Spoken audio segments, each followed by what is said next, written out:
Today we are going to do the second part of chapter 4, pollination. And I'm going to explain you what is pollination and what are the different ways of pollination. Okay, children? Now, children, pollination is the first step in the process of seed formation. The male reproductive cells are present in the pollen grains. You can see here, these are the pollen grains. Okay.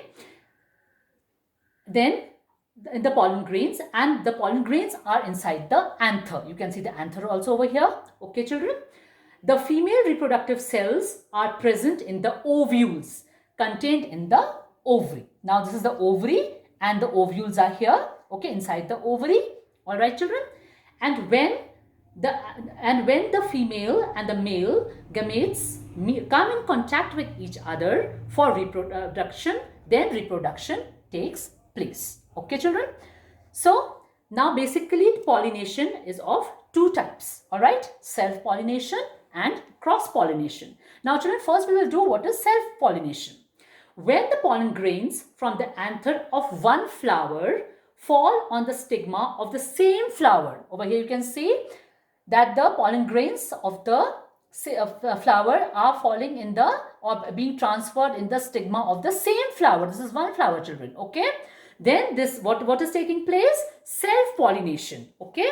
Then self-pollination, this is known as the process of self-pollination. All right, children. When the pollen grains from the anther of one flower fall on the stigma of the same flower, children. Okay. Or of another flower present in the same plant, then we call it what? Self-pollination. The process of self-pollination. And self-pollination, children, is commonly seen in the pea flower. Okay. Now we come to cross-pollination. When the pollen grains from the anther of one flower. Okay. This is one flower, one plant. This is another plant. Okay. So when the pollen grains from the anther of one flower are transferred to the stigma of another flower. Okay. All right, children, transferred to the stigma of another flower present on a different plant. These are two different plants. Okay.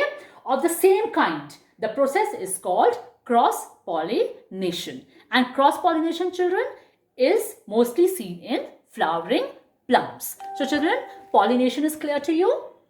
And the two ways of pollination, self-pollination and cross-pollination, I hope is clear to you. Thank you.